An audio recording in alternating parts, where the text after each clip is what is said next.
غرباء غرباء غرباء غرباء بسم الله الرحمن الرحيم الحمد لله رب العالمين وصلى الله وسلم وبارك على سيد خلق الله أجمعين وعلى آله وصحبه ومن سار على سبيله ونهجه واستنى بسنته واهتدى بهديه إلى يوم الدين وسلم تسليما كثيرا أما بعد.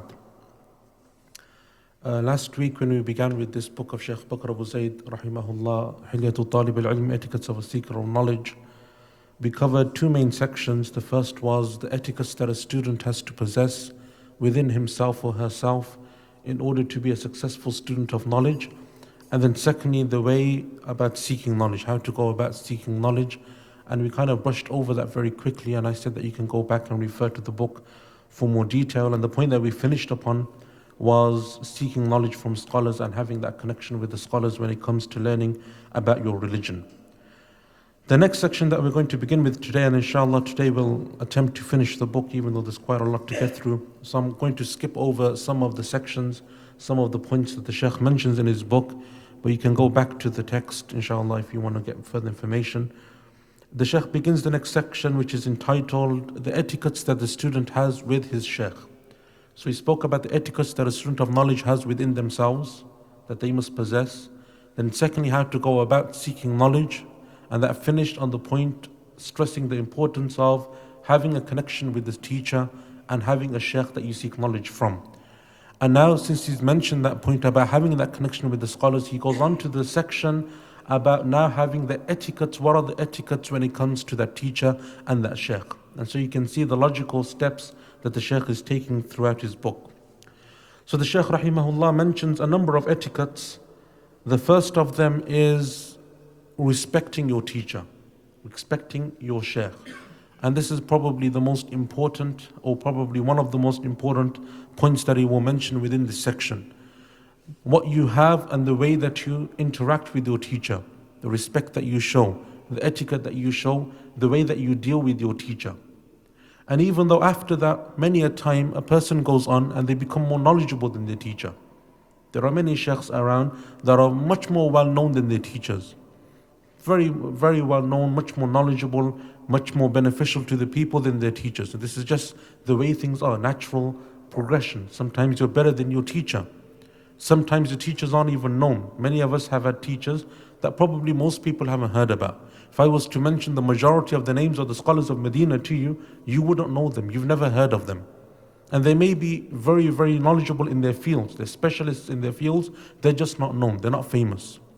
But just because someone becomes more knowledgeable than their teacher, someone becomes more famous than their teacher, maybe they have a greater impact than their teacher, they still possess an etiquette towards their teacher. That person is still their teacher, he's still their shaykh. And so there are many etiquettes that we possess with our teachers. And you see this even amongst the shaykhs and the scholars themselves. The way they are with their own teachers and the way that they interact with one another. They may be, for example, companions, they may be class fellows, classmates, they may be contemporaries. Maybe some of them are students of one another, but still they have that etiquette and the respect amongst themselves. And Allah subhanahu wa ta'ala mentions this principle in the Quran when He says, لا تجعلوا دعاء الرسول بينكم كدعاء بعضكم بعضا. Don't make your calling of the Prophet sallallahu alaihi wasallam the way that you call one another. Now the Prophet sallallahu alaihi wasallam was related to many of the companions, a cousin or an uncle or a nephew. He was related to them through blood relations. Others he was related to them through marriage. So he was either the father-in-law or the son-in-law or some kind of connection, brother-in-law or something like this. Others he was related to through friendship. He knew them for a long time. Others were his relatives, his clanspeople, and so on. Yet even so, because of his status, not only being the Prophet ﷺ, but he is their teacher. So there is an etiquette. Don't call him the way that you call one another. So some of the scholars said that means that you don't call him by his name. You don't refer to him as Muhammad, because this is disrespectful. You call him O Messenger of Allah, you call him O Prophet of Allah, you don't call him O Muhammad. And that's why when you go through the hadith of the Prophet ﷺ, the only people that would call him by his name O Muhammad were either people like the non-Muslims, the mushrikeen, or the Bedouin Arabs. Maybe the Bedouin Muslims, they weren't very cultured, they didn't have this etiquette because their ways are very rough and tough. And so they would have this thing where they would call him by his name, but the companions will not do so. Others of the scholars of tafsir said that what it means is the manner in which you call him. So you don't speak to him in a rough way. You don't raise your voice and say, "Oi, come here," when you address the Prophet sallallahu alaihi wasallam. And so from that principle we take also the etiquette of how to respect your teacher. So the way that you speak to your teacher, the way that you respect them, the way that you interact with them, the way that you ask them for something, the way that you pose a question to them. All of these issues come back to respecting the teacher. And I mentioned to you last week as well that the mother of Imam Malik rahimahullah, when she took him to his first teacher, one of his first teachers, she said, learn from his etiquette before you learn from his knowledge. And this is really the point here that we want to mention.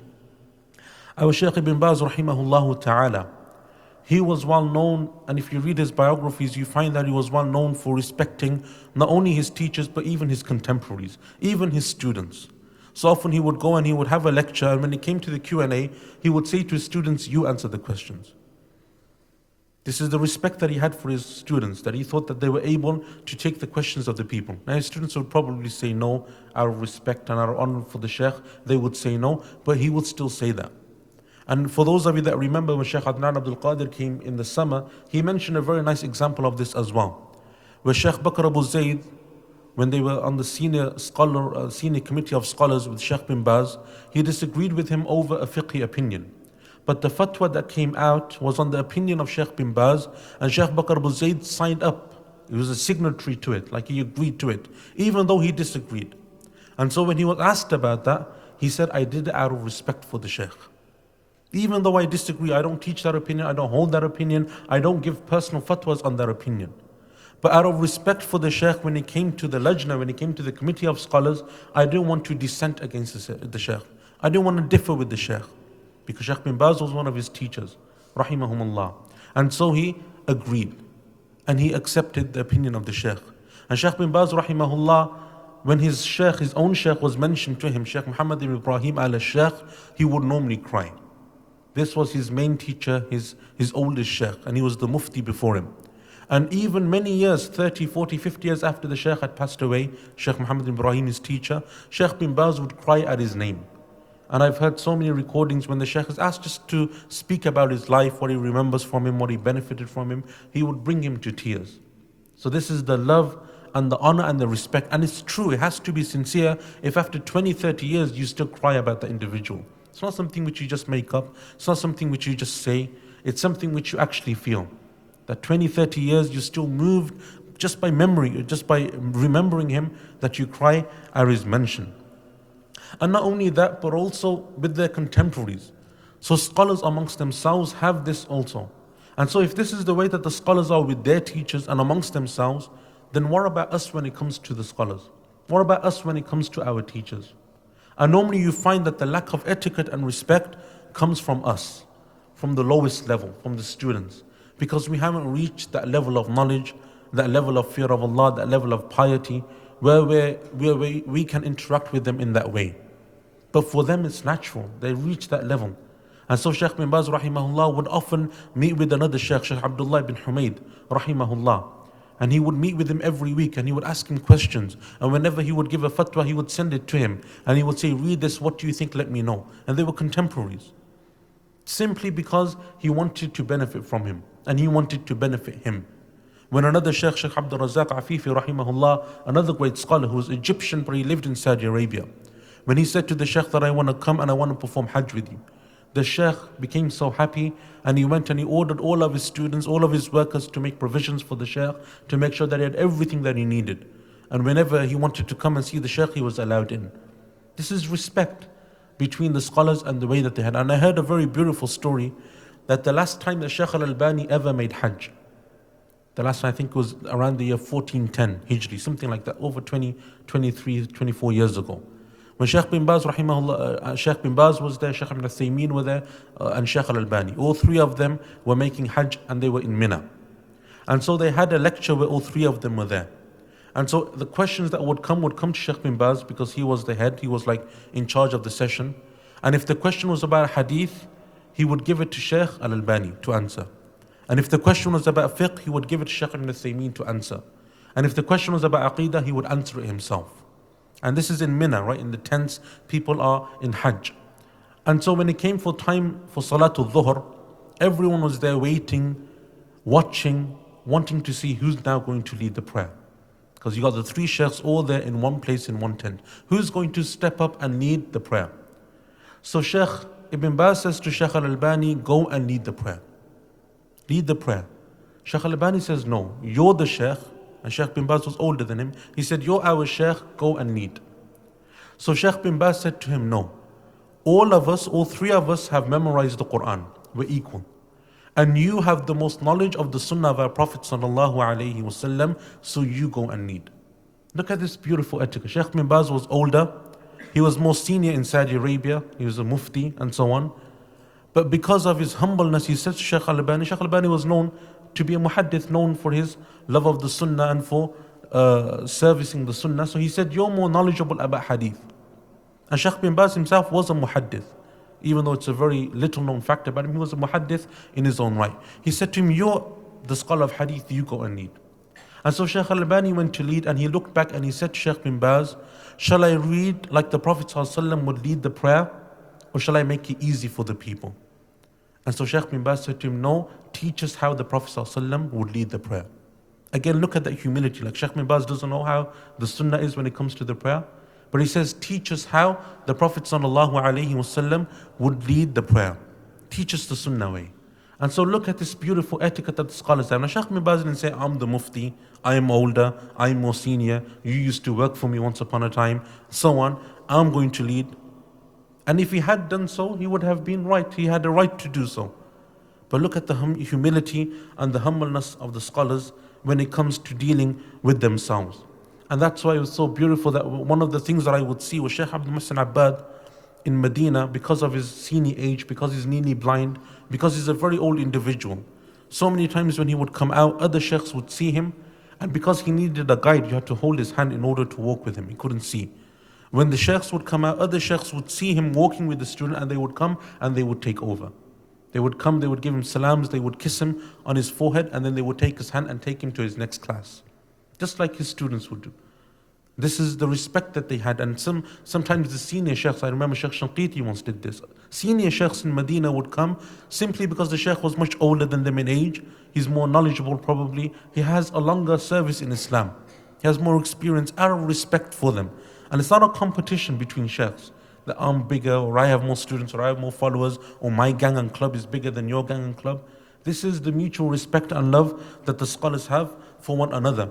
And I remember when people like Shaykh Salih al-Fawzan would come to Medina and they would teach in the Prophet ﷺ's mosque, they would give a lecture or two, Shaykh Muhsin Abbad would cancel his class. So if he was teaching on the same day, he would say it's cancelled. Go and sit with the Shaykh instead. And they're contemporaries. And they're in different parts of the mosque. It's like you couldn't even see the other class or hear the other class because the mosque of the Prophet ﷺ is so big, as you know. But this is just out of respect. And I remember once when Shaykh Abu Bakr al-Jazairi was ill, he missed a few days. And so then he came back to teach in the Haram, and when Shaykh Muhsin Abbad heard that he was back, he didn't go to his class. Instead of going to his class first, he went to the Shaykh when he was sitting in his class, and he went and he gave him salams, and he hugged him, and he asked him how he was, and then he went to his class and taught. This is how the scholars are. Look at the beautiful etiquette that they possess. And so one of the problems that we face as students of knowledge, inshallah, is that we have this lack of etiquette. Often when people come that are more knowledgeable than us, and it's not necessarily that it has to be someone at the level of Shaykh bin Baz in order for you to respect him in this way. It could be someone that's teaching you the Quran, teaching you the Arabic language, teaching you the basics of your religion. These are your teachers. Okay, they're not the Shaykh in the traditional sense, but they are teaching you. They're giving up your time to benefit you. They're putting some effort and motivation in so that inshallah you will benefit as well. And so often we have a lack of etiquette towards these people. We have a lack of respect that we display towards these people. And so this is a problem that we have. And it shows that the knowledge that we have, the fruits of this knowledge are not really coming out. We're not really benefiting from this knowledge. This is a point to show that really it's just theoretical. We say it, we repeat it, we're like parrots, but it hasn't really got down to that level now where it's stuck in our heart and where it's emanating in our actions. It's not something which is simply on our minds. It's not something which we can do subconsciously. It's something which we have to be reminded of and we have to be taught. And so this is a very important point, your respect with your teacher. Another of the points that the Shaykh mentions in this chapter is that know that your Shaykh is your main commodity. Ra'su Malik. He is the most important thing that you possess. And so a student of knowledge, when he goes to a teacher, he knows that this person will inshallah be the gate for knowledge for him. Gate to knowledge for him. And so he benefits from that Shaykh. And so one of the biggest problems that you have is people not being able to stick it out with their Shaykh. So a person goes to a Shaykh one day and perhaps he's teaching a book and the Shaykh is really slow. That's his style, right? Instead of finishing the book by next month or in 2 months, he's taking a year. And so he hears of another Shaykh somewhere else in a different mosque teaching the same book or maybe a similar book or a different book, but he's going faster. And so he simply leaves and he goes to read to that Shaykh, goes to listen and study with that Shaykh. Simply because he doesn't have the patience. He can't stick it out for long. So he go to the second Shaykh and then he'll think, you know what, the first one was actually kind of better. His style was better. Okay, he was slow, but his style was better. But then he hears of a third one whose style is probably better than the first two, but he's neither slow nor fast. So then he goes to the third one. And so he keeps skipping from one teacher to the next. And then after years have passed by, he realizes that actually he hasn't learnt anything. Because every time he goes to a new teacher, he starts from the beginning. Or he meets them halfway, so he's kind of lost. He doesn't know where to start, where to finish. And this is a problem that we have, and you find it in many of the lectures, right? Every time you start a new class here in this masjid, the first lecture there will be lots of people. It's a new class, everyone's motivated, everyone's enthusiastic. And then the second one slightly drops, third one drops a bit more. And by a month or two, there's only a few students left. Everyone else just can't hack it anymore. It's too long for them. It's still going on every Thursday, every Wednesday, every Sunday. It's too much commitment. And so they stop. And really one of the reasons for this is because we don't realize the value of knowledge. And we want knowledge to come to us in a great gulp.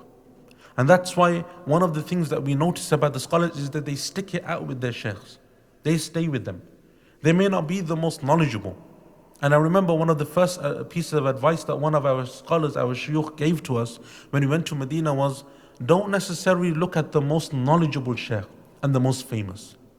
Because yes, they're very knowledgeable and they're very famous, but they have the least time to dedicate to you.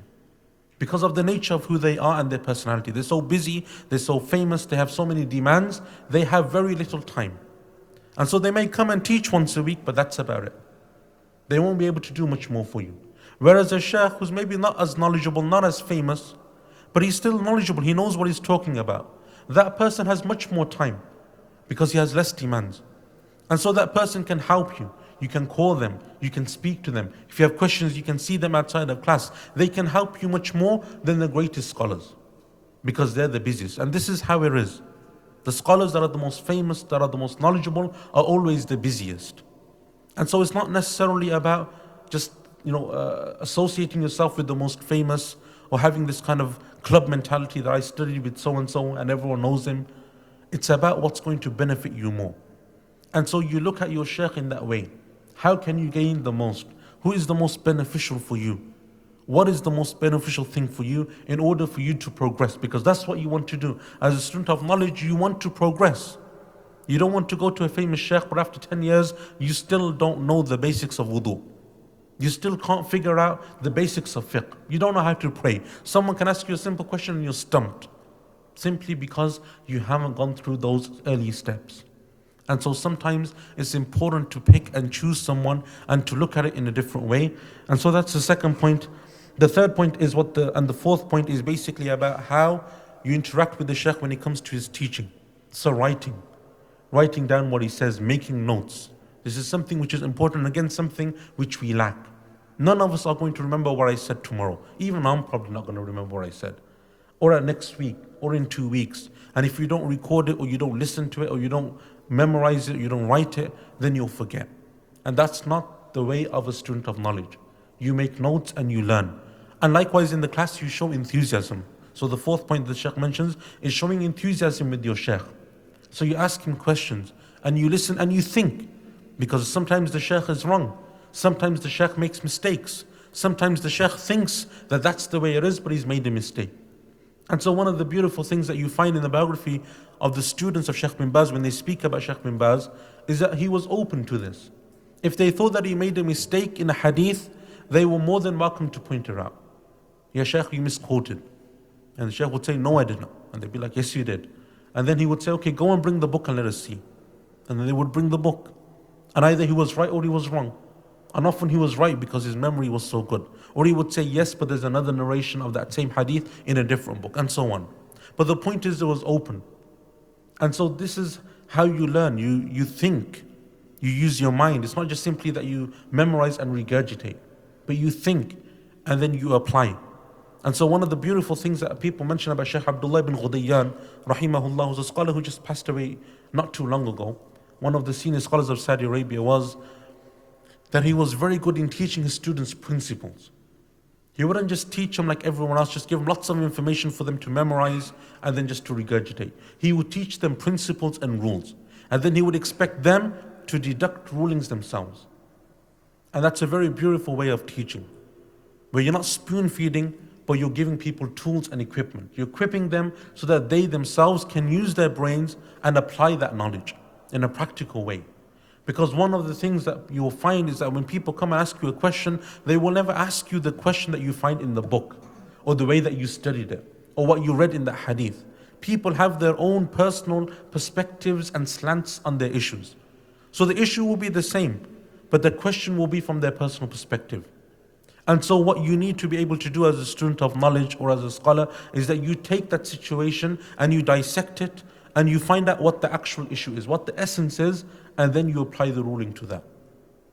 And so that's a tool, it's something which needs practice, something which needs to be taught, not just simply information which you memorize and regurgitate. And so that's something also which is from the etiquettes of a student of knowledge, that they learn like this. And the fifth and final point that he mentions is beware of taking knowledge from the innovators. And so as the Salaf would say, إِنَّ هَذَا الْعِلْمِ دِينٌ فَانْظُرُوا عَمَّنْ تَأْخُذُونَ دِينَكُمْ. This knowledge, this is religion, so look at who you take your religion from. So it's not just simply that you learn from everyone and anyone, but you need to know, is it correct, is it not correct? Is it authentic, is it not authentic? And so again, this is kind of tied into the previous point where you use your head and your mind. So not everything that your teacher will say will ever be true. That's impossible, right? No one's infallible. So how does a student go and progress? They need to know who they take their knowledge from. And there's a famous statement of Imam Malik rahimahullah that the Shaykh mentions in his book. He says there are 4 types of people that you should never take knowledge from. The first is a foolish person, even if he narrates a lot. So some people just talk and they just speak, and it's just hot air. They speak about everything and anything. You give them any mas'ala, they'll have an opinion. And they'll defend it. And they'll have so many things to support it, and it's just hot air. These people are foolish. Never take your knowledge from people that are foolish. People that haven't studied. People that just talk about everything. And from the signs of a student of knowledge is that they say, I don't know. And we'll come on to this later. From the signs of a student of knowledge is humbleness and humility. From the signs of a student of knowledge is knowing in a gathering when there is someone more knowledgeable than you. So you stay quiet, allowing that person to speak instead. These are from the etiquettes of a Muslim, let alone a student of knowledge. And so a safih, a foolish person, even if they speak a lot. Number 2 is a person of innovation that calls to the innovation. These are people that you should avoid. Number 3, a person who lies when they narrate the tales of others. So they say that I heard this or I heard that, but it's a lie. Or they misinterpret it. Or they make mistakes, a lot of mistakes in it. These people should be avoided. And number 4 is a righteous person who is a worshipper. He's an abid, but he doesn't have any knowledge. Don't take knowledge from him. He may pray a lot. He may have good ibadah. He may be a person of fasting and sadaqah, but it doesn't make him a scholar. And not everyone that has a beard and a short thobe and prays in the masjid is a scholar. And so a person knows who to take their knowledge from. And that's why the Prophet ﷺ, when he was speaking about the Khawarij, one of the things that he said is that you'll belittle your acts of worship in comparison to them. And the people of misguidance and innovation. It's not about worship necessarily. And that's why the status of the scholar over the worshipper is like the moon over the stars. So these people are people that you should avoid. So you go to someone that you know has studied, that has the ability to convey that knowledge, that will take you from a basic stage, and they will make you advance and they will progress you. People that you will learn from the etiquettes, not simply from their knowledge. And so these are from the etiquettes that the Shaykh mentions when it comes to a person with their Shaykh. The next section that he mentions, and I'm not really going to touch upon this, but it's called Adabul Zamala, and it's basically the etiquettes that you have with your companions, with the people that are studying with you. And so one of the common things that students of knowledge have is that they have friends that are studying with them, right? Just like in school, in university, you have people that are studying with you.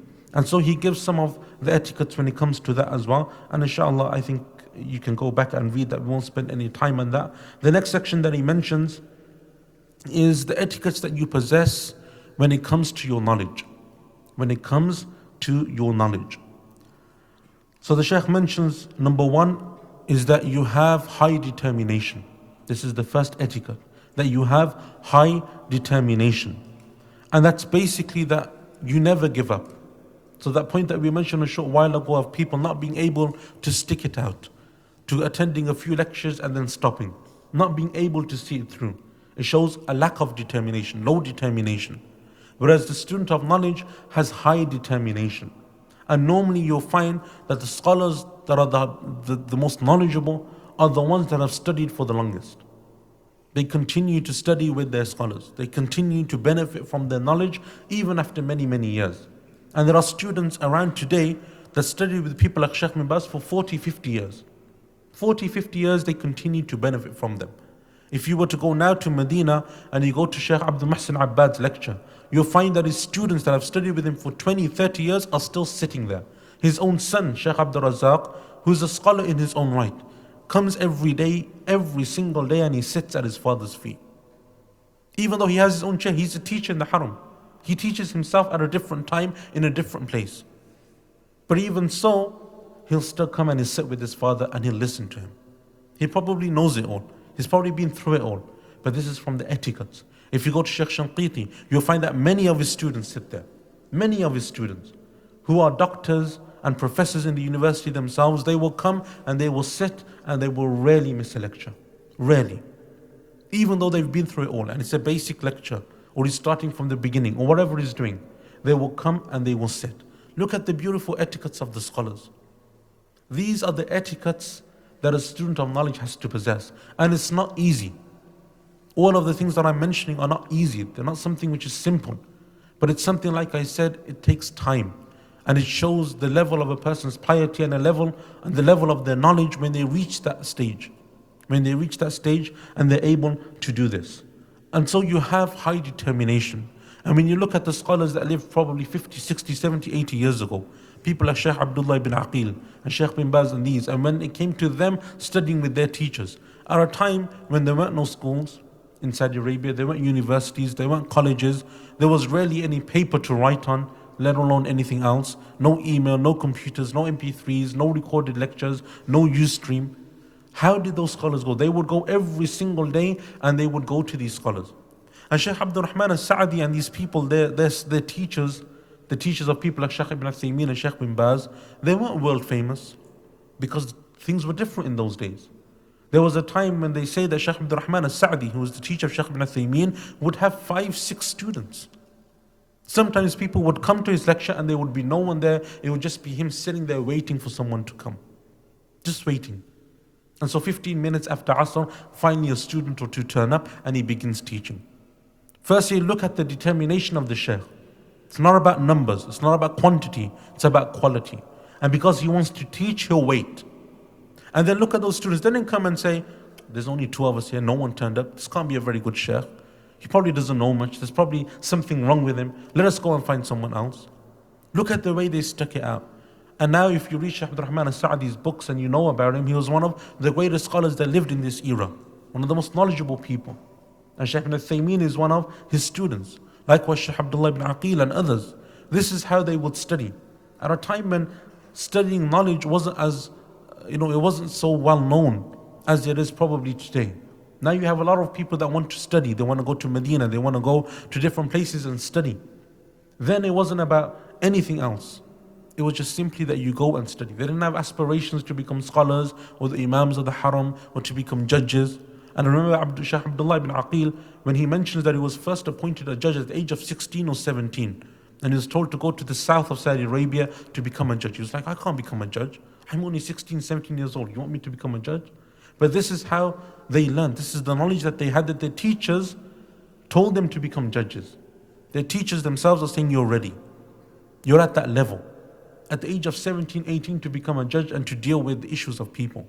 It shows a level of maturity and it shows a level of high determination. And so that's something also which the Shaykh mentions as well. And that is that you have high determination generally, but especially high determination when it comes to seeking knowledge. And when it comes to seeking knowledge, you need to know this. You need to have this high level of seeking knowledge. And not only do you seek knowledge, but you do it well. So it's not a case that you just come and attend, but when you go home, you've forgotten everything. Or you come to the next lesson, but you've forgotten what was in the last lesson.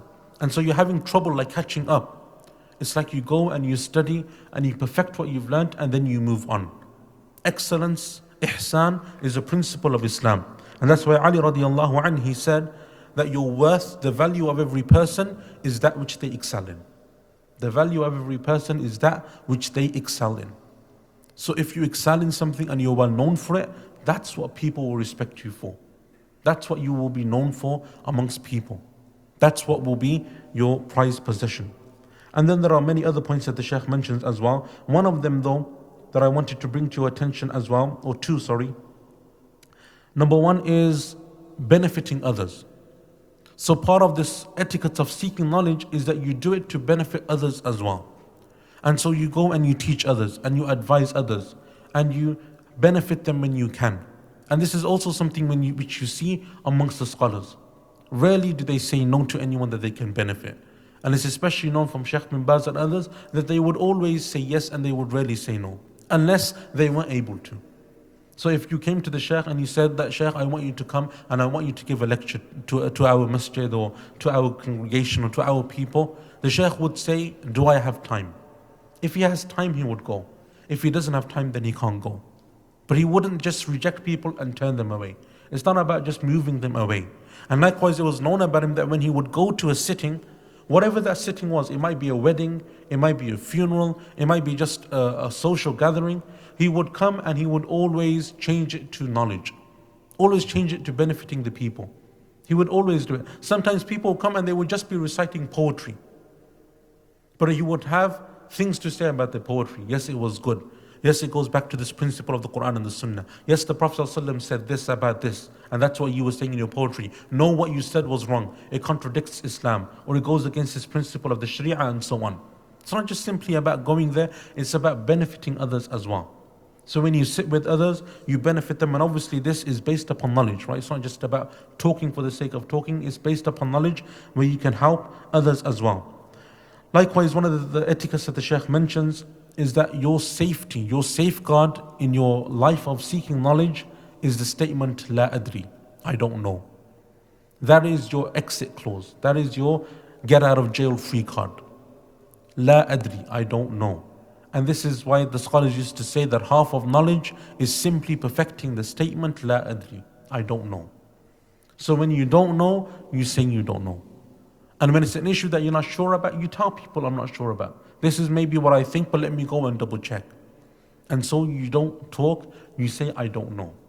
And this is one of the most important etiquettes that a student of knowledge can have, and it is something which will safeguard a person. As the Prophet ﷺ said, whosoever lies upon me intentionally, then let him take his place in the fire. Speaking without knowledge is one of the gravest sins. Some of the scholars said that it is even more severe than shirk billah, associating partners with Allah. Because shirk only starts when people speak without knowledge. It's only when people act without knowledge and speak without knowledge and give fatwa and religious verdicts without knowledge. That is the essence of shirk. And so saying La adri is a very important etiquette. The last section, or there's two sections left from the book. The second to last section speaks about the importance of enacting your knowledge. So it's not just simply about learning, but it's about putting that into practice as well. And the Shaykh mentions a number of things. Number one, he says, what are the signs of truly beneficial knowledge? How do you know that your knowledge is truly beneficial. And he mentions a number of points. He says number one is action. So you act upon your knowledge. And it's well known that the companions radiallahu anhum would only memorize a certain set of verses of the Quran, and they wouldn't proceed until they had put that into practice and action. And so acting upon your knowledge is very important. Number two is that you dislike to be praised. You dislike to be praised. So one of the things that we mention, and again it will come up, and it comes up over and over again throughout this book, is the importance of humility and humbleness. And so not wanting to be praised. And I remember one of the most beautiful things that you'll find about Shaykh Abdullah ibn Jibreen rahimahullah, one of the scholars that passed away a few years ago, was that he would never like to be praised. He wouldn't even allow people to kiss him on his forehead. And it's a sign of respect, especially in Arab countries, that you kiss people that you respect on the forehead. So maybe a son will do it to his father or his grandfather, a boy will do it to his uncle or to an old man in the community as a sign of respect. Amongst the Arabs, it is very well known. It's a common practice. And likewise, a student does it with their knowledge. They kiss them on their forehead as a sign of respect. The Shaykh wouldn't allow anyone to do this because he didn't consider himself to be of that level. If someone came, he would literally push you away. And he was an old man. He would push you away. I know people that, mashallah, were big, right, built, over 6 foot. They would go and he would push them. And if a child came and they wanted to kiss him on the forehead, he would kiss the child on the forehead instead. If someone came and they wanted to kiss him, he would do it to them instead. But he wouldn't let them kiss him. Because this was the humbleness and the humility that he learned. And it wasn't that because he stopped people kissing him on his head that everyone thought, okay, he can't be a sheikh now. No decent sheikh would do this. And people just stopped going to him. It only increased in people's love of him, in their respect of him. And he was well known to be a great scholar. Likewise, Shaykh ibn Uthaymeen, and I mentioned this last week, he wouldn't allow anyone to praise him. Wouldn't allow anyone to praise him, especially when he's sitting there. And so these are very important etiquettes, and it shows that a person has sought knowledge. It shows that a person has knowledge. Number three, he says that you have increase in humility and humbleness. And part of that is that your knowledge, the more that you learn, as we mentioned last week as well, I think, the more that you know that you don't know. And there's a beautiful verse of poetry of Imam al-Shafi'i, when he says, كلما أدبني الدهر أراني نقص علمي أو أراني ازددت علما بجهلي. It's a very beautiful verse of poetry where he says that the more time that passes by, this is Imam Shafi'i speaking, the more time that passes by, the more that I come to know the deficiency of my own intellect. I know that I'm not very smart. Because people, when they start to seek knowledge, at the very beginning, they think they know it all. They think there's no one cleverer. They think there's no one smarter, no one more intelligent, no one that has the truth other than them. They can't be wrong, and no one else can be right. And so he's saying that, and again we mentioned this as one of the stages of knowledge, is that it leads to an arrogance, a type of arrogance. And the only way that you come out is to continue to seek knowledge and carry on, persevere, until Allah gives you that humility and that humbleness.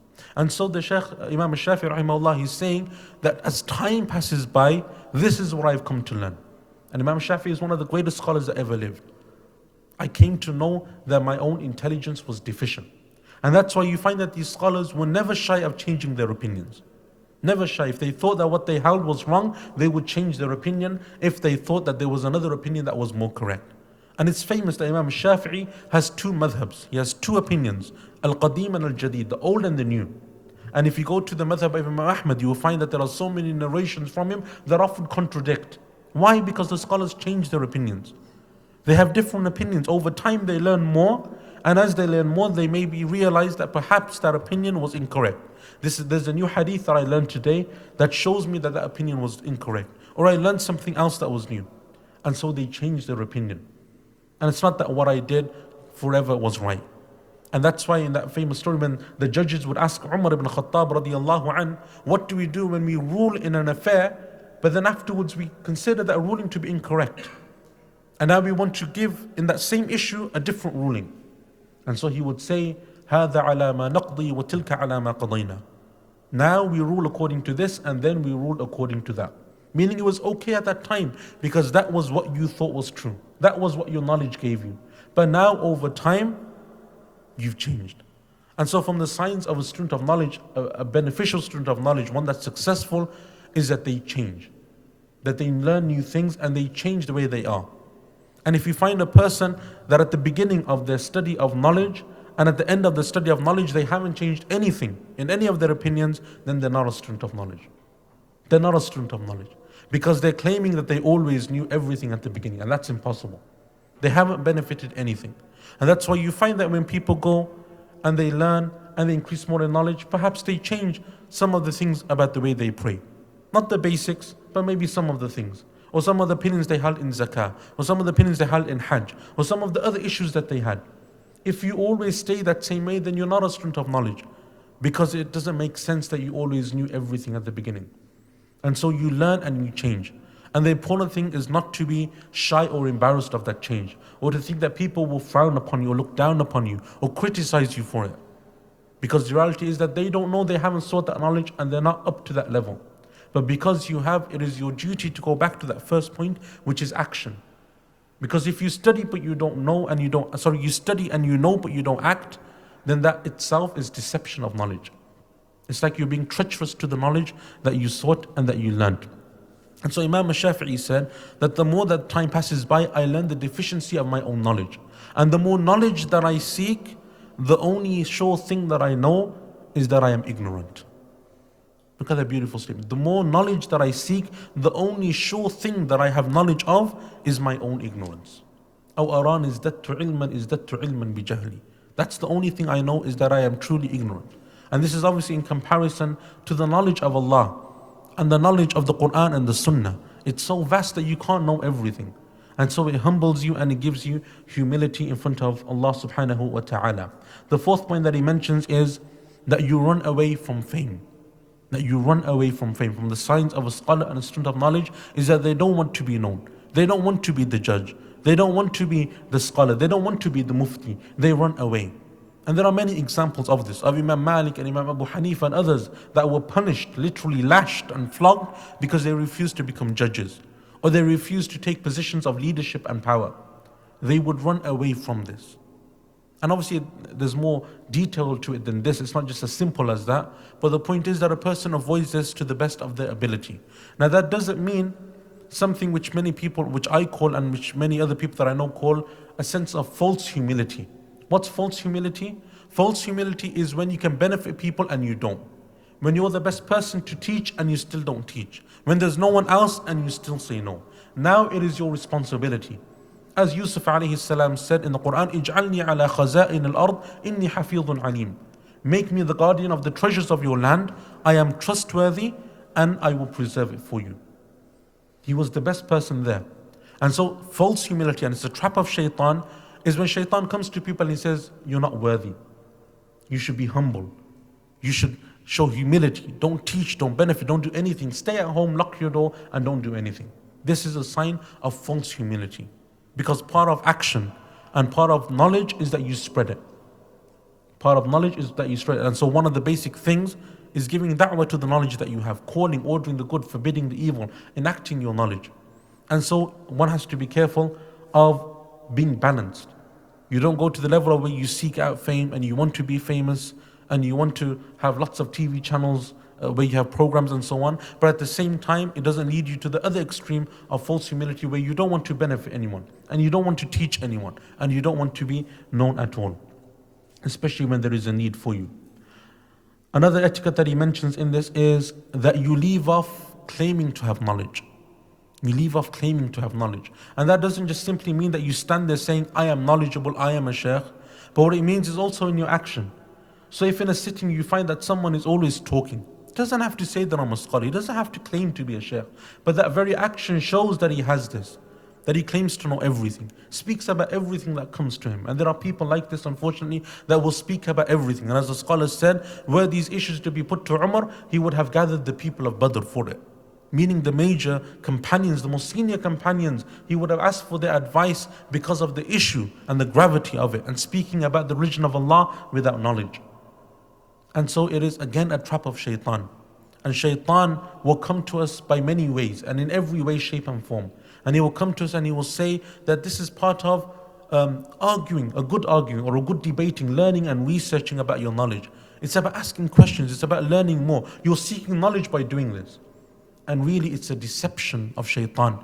It is a deception of shaitan when you seek knowledge in this way, because it's not seeking knowledge. And that's why you'll find that there are people that will speak about the same issue over and over again. They'll never learn. They won't have benefited. They won't have reached a decision. They'll still bring it up over and over again because they don't know. They don't have knowledge. Whereas a true student of knowledge knows. He knows what the ruling is because the ruling is there in the Quran and the Sunnah. And the one that studies it knows it. And once they know, they move on. Yes, they may revise it later on. They may add, they may subtract, but they know. And so it's done in a systematic way, not in this ashwa'i, not in this very chaotic way. And likewise, one of the other etiquettes that he mentions, which is very important, very beautiful, is that you think evil of yourself, but good of others. This is a very beautiful etiquette of knowledge for a Muslim, let alone a student of knowledge. It is a beautiful etiquette of a Muslim. To think good of others whilst thinking evil of yourself. And that's why there is a beautiful statement in Arabic that says that don't let what other people think about you deceive you about what you know for sure about yourself. Others may think all they want of good and so on, and we ask Allah Azza wa Jal that He protects us and He veils us and our sins from others. But at the same time, you know your own certainty. You know you're standing in front of Allah. You know the sins that you've committed. You know your true worth. And so a person that knows this, how can they then go out and be arrogant and act as if they're better than everyone else? And no one else knows anything other than them. And that's why when you understand these beautiful etiquettes, and these etiquettes are so important before you even pick up your first book of knowledge, you realize why scholars like Imam al-Shafi'i would say that I've never debated anyone except that I wanted the truth to be on their tongue. I wanted to learn from them and benefit from them. Where does all of this come from? It comes from these beautiful etiquettes. That you think evil of yourself, but you think good of others. And when you hear someone that does something, then as is the general etiquette of a Muslim, you veil them and you conceal what may be wrong and the mistakes, and you advise them in a beautiful way. And you help them to come back to the straight path if they're making a mistake. And maybe they're not making a mistake. Often those people are more knowledgeable than you. Often those people are better than you. They have more amal, they have more action in the sight of Allah than you do. But we just have this very strange mentality where we think that anyone that doesn't agree with my opinion, or doesn't do things the way that I do them, or doesn't see the way things the way that I see them, then he must be wrong. And so again, this is again that first stage of knowledge that we mentioned last week, which is arrogance. Arrogance. Where simply you think that anyone that doesn't do anything that you're doing must be wrong. It is arrogance. And the arrogance will never go until you continue to seek knowledge. And that's why one of the traps of shaitan, I think I mentioned this last week as well, was that you stop at that first stage. When you think you know it all and you have that type of arrogance, you stop. And shaitan deceives you and he says to you, there's nothing more to learn. And this is the vast majority of students of knowledge probably fall within that stage. And that's why very few of them come out to become great scholars. Very few of them go on to have such a great impact on the community. How many people go and study with the scholars? How many people, you go to Medina, you'll find thousands, probably hundreds of people in a sitting. But how many of them come out to be great scholars? How many well-known students of there are the likes of Imam al-Shafi'i and Imam Ahmad and others? How many other great scholars such as Zuhri and Sufyan al-Thawri and others? But their students aren't very well known at all. And their opinions were not preserved. And it's not that they weren't scholars, many of them were great scholars, illustrious scholars. But there are many others as well that only stop at that first stage and they don't continue. And so it's important to continue so that you learn your true worth as well. One of the other things that the Shaykh mentions is respect of knowledge. So one is respecting your teacher, but another is respecting the knowledge that you seek. Knowledge should be respected. And that's why I remember that Shaykh Shanqiti, one of the things that I always saw him do was that if he saw that a person had a book on the ground, he would tell them to pick it up. If it was an Islamic book, he would say, lift that book, pick up that book. And it's not because it's haram, it's not because that book has something which can't be put on the floor. This is how you respect your ilm. It's how you respect your knowledge. So if a person has a Quran and they put it on the ground, it's not always the case that it's wrong or it's haram. But out of respect for something which is the book of Allah, which is the sunnah of the Prophet ﷺ, which has knowledge in it, you raise it and you lift it and you respect it. Many of us, if we had a £10 note and someone put something on top, we'd get upset. Someone put some tea on top of your £10 note or £20 note, you'd be upset. You don't want it to be stained, you don't want it to have tea drops on it. But if it's knowledge, if it's the Quran, it's okay, do whatever you want. And so we have to respect the knowledge that we have as well. So it's not only about respecting the people and respecting our teachers and respecting our students and so on, but it's about respecting the actual knowledge that you have as well. And that's why you find that the scholars is reported on the likes of Imam Malik and others, that when they would teach, when they would come out to teach, they would wear a new thobe. They would wear new clothes. And sometimes they would bathe and they would put perfume on. And then they would come and they would teach. Why? It's not wajib, it's not obligatory. It's not a Friday necessarily. It's not as if they had to take a ghusl. Why though? Because respect of knowledge. And when people see you respecting knowledge and they come to listen to you and they come to learn from you, they too will respect knowledge as well. And so this is another beautiful etiquette that the Shaykh mentions. And there are many more, but we don't actually have time to go through them. And I'm aware that time is going on. The last section that the Shaykh mentions is things to be aware of and things to stay away from. And he mentions a number of things. Number one is daydreaming. And what he means by daydreaming, he calls it hilmul yaqadha, which means daydreaming. But what he means by daydreaming is to think you have knowledge when you don't. And again, he keeps repeating some of these points over and over again.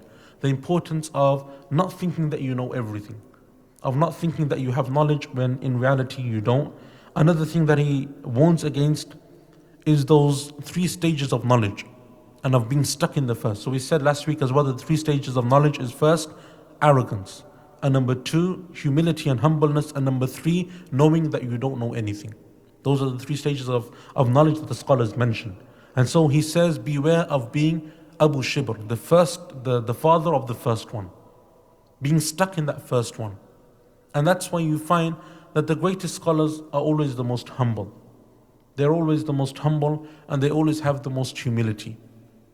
Whereas the people who have the least knowledge are normally the ones that are the most arrogant. May Allah Azza wa Jal save us from that. Another thing that he mentions to be aware of is that you don't go and teach before you're ready. So don't go and teach and start giving knowledge when you're not even ready. Don't go and start teaching when you don't know. And one of the stories that I heard when I was in the Islamic University of Medina, and Allah knows best if it's true or not, but one of the stories that I heard from one of my friends was that there was a student who was studying in Medina, and after his first year he came back, and he was from the UK, somewhere in the UK, I don't know where, but he came back, and so he thought he'd start teaching as well. And so he started teaching about water, the rulings of water and wudu and so on. And for those of you that have studied the chapter of water, there are different types of water. So there is pure, there is impure and so on. And so someone asked him when he was going through these categorizations, and he didn't really know himself, he wasn't too sure, but he gave like a definition for water. And he said anything which isn't pure, impure is pure. And therefore anything which is pure you can make wudu in. And so someone asked him, as a joke, most likely, does that mean that you can make wudu with 7-Up or with Sprite? Looks like water, it's like clear and everything, and can you just make wudu with that? It's pure. It's obviously not impure because you can drink it. So can you make wudu with it? And he said yes. He said yes because he was stumped and he was asked the question, he didn't know. And so he can't say I don't know because it'll look bad. What kind of a teacher doesn't know? And so he said yes. And so now even the average people there, right, the people that don't know anything, even they knew that this can't be true, right? This can't be right, that you can make wudu with 7-Up. And so it became a big fitna in the community, and it spread, and people came, and someone had to come and actually teach him that actually no, you can't. And this is why you can't. And these are the mistakes that you made in your categorization and so on.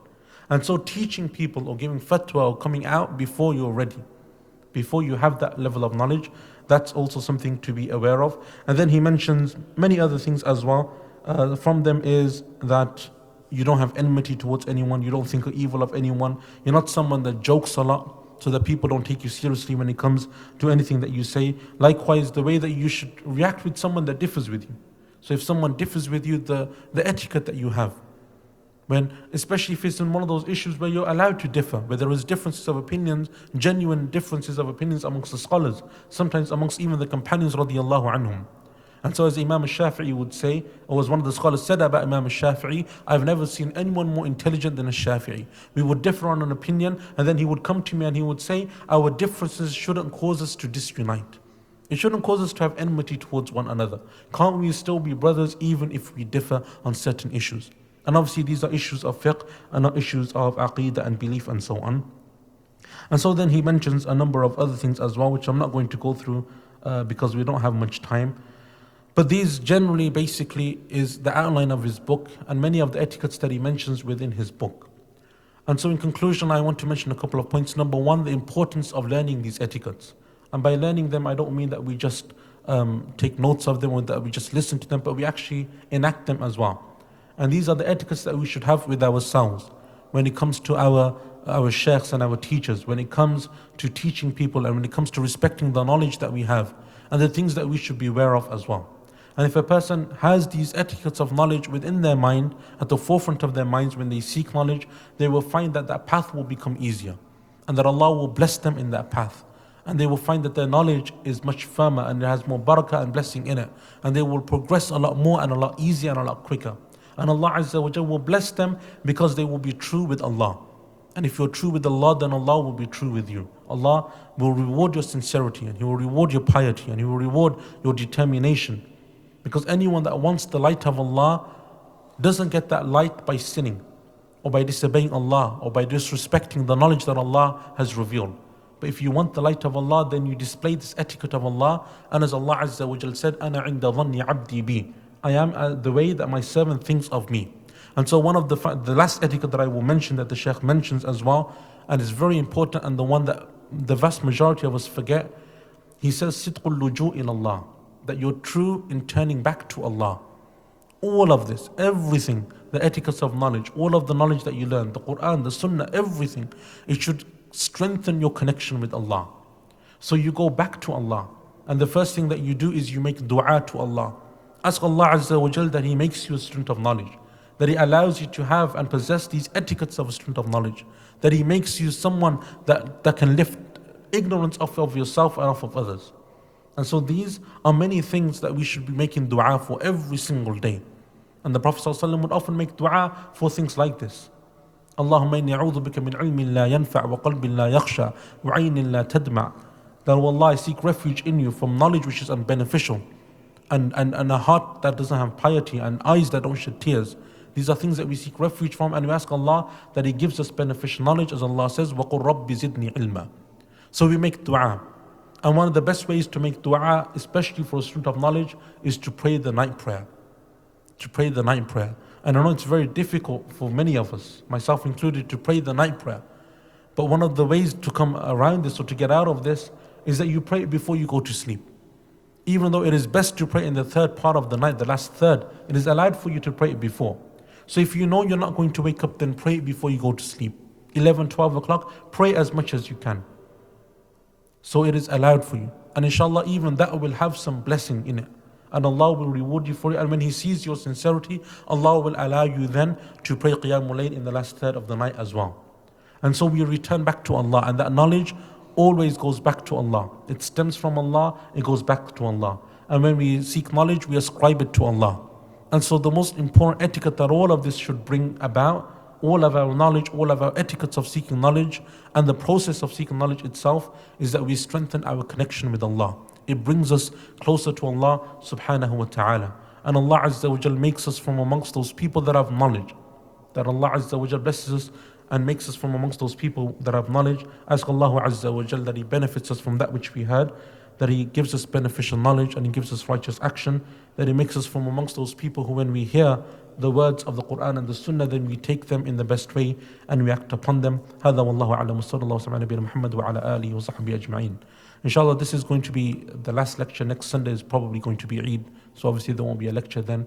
And then after that, inshallah, Shaykh Abu Sama should be back on Sunday. But what we will be starting, as I mentioned last week, is the explanation of Bulugh al-Maram of Imam Ibn Hajar rahimahullah, which will start on the 10th of November, which is a Thursday, again after Salatul Isha. And so I wanted to do this really as an introduction to those lectures. So alhamdulillah, since Abu Sama was away, it was easy for us to do it in this slot. And so really this is an introduction, it's like a prelude to those lectures as well. If there's any questions, quick questions, we can take them, otherwise inshallah we conclude. How would you advise those brothers who insist in not addressing those people who teach them in a respectful manner, like have an issue in point people share or stuff? Okay.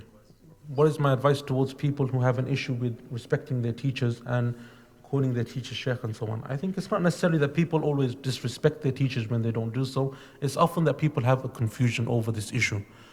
Firstly, the term sheikh or the term ustad or the term doctor or the term whatever is not a term that you find in the Quran and the Sunnah. It's not a shari'i term. It's not something which you will find that the Prophet ﷺ called his companions sheikh. Companions didn't call each other sheikh. They would call either one another the titles such as Khalifa or Amir al-Mu'mineen or something like this, or they would call one another through their name, or they would call one another through their kunya. Abu Abdullah, Abu Abdurrahman, Abu Sawan, and so forth. And so it's not an issue of Quran and Sunnah. However, it is an issue of respecting someone. So you will find that there are many times that a sheikh will call his students sheikh. And many of our teachers would address us as sheikh. They wouldn't address us as anything else. So they would say, Ya Shaykh Ahsan. And I'm not a sheikh, but they would call it because this is the etiquettes that they want us to possess. Part of having the etiquettes of knowledge is that you have them yourself. And that means the teacher as well, not just the students, but the teacher as well. And so if out of respect someone calls a teacher who is a teacher, he's learning from them, he's benefiting from them, he's seeking their knowledge, he calls them sheikh or he calls them ustad, then I don't see anything wrong with this. I don't see that there's any problem or that it's against the sunnah or it's against the sharia. And I think people are smart enough and intelligent to know that when, for example, they call someone that's teaching them Quran a sheikh, they're not comparing him to someone like Sheikh bin Baz or Shaykh al-Islam ibn Taymiyyah or Imam Ahmad.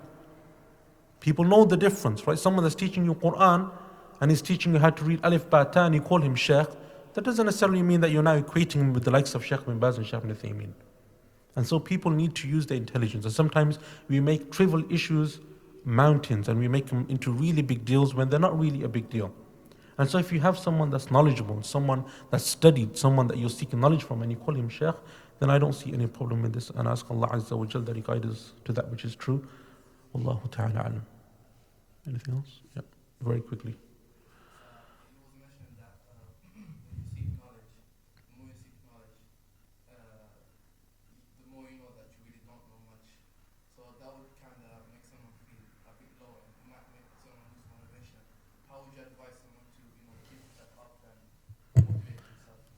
Okay, when I said that knowledge, the more that you seek knowledge, the more that you come to know that you don't have knowledge, that would probably give some people low esteem, self-esteem and so on. How do you combat that? It doesn't give you low self-esteem. So a person that's truly seeking knowledge and they come to that level, they don't think, oh, I don't know anything, so I'm going to stop now. Or they don't think, I don't know anything, there's no benefit, there's no point carrying on. What have I been? I spent 20, 30 years seeking knowledge and I still haven't got anywhere. They know. So people like Imam Shafi'i were very, very knowledgeable. And people like Umar, they used to say that Umar radiallahu anh had 9/10 of knowledge. But the point is the way that the etiquettes that you display. And so when we say that a person doesn't have knowledge or they think they don't have knowledge, what are the etiquettes that come about that? There will be humbleness and humility and thinking good of others and thinking evil of yourself. And it will strengthen your connection to Allah. You will come closer to Allah. Ask Allah to give you more knowledge, to make you stronger and firmer and so on. And so it's the etiquette. And sometimes shaitan again traps us. And he gives us this thing where, what's the point if after 30 years you think you don't know anything anyway? What's the point? But the point is that this is one of the beauty of knowledge, that you humble yourself in front of Allah subhanahu wa ta'ala, and Allah Azza wa Jalla loves those who humble himself in front of him. As is, I think it's in the hadith of the Prophet ﷺ, if I'm not mistaken, that whosoever humbles himself in front of Allah, Allah will raise them in this dunya and in the next. May Allah Azza wa Jalla make us from amongst them. Anyone else? Yeah. A cap. Skipping to Bulugh al-Maram. We haven't started yet. Is there a cap on the night prayer? There's a difference of opinion amongst the scholars, whether there is a cap, whether there is a maximum or a minimum. And the strongest opinion, Allah knows best, is no. There's no maximum and there's no minimum. So pray as much as you want. Pray 2, pray 4, pray more, pray less. It's up to you, inshallah. Anyone else? Yeah.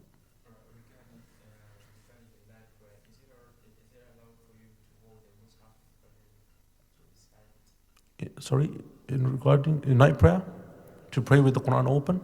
Yeah, inshallah. If you haven't memorized much and you want to pray with the Quran open, yes, okay. For a nafil prayer, inshallah. Yeah, so the night prayer is tahajjud prayer, right? Qiyamul Layl, the night prayer. So after Isha and before Fajr, you can pray a night prayer.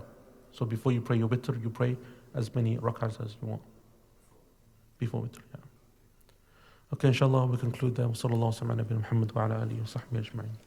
غرباء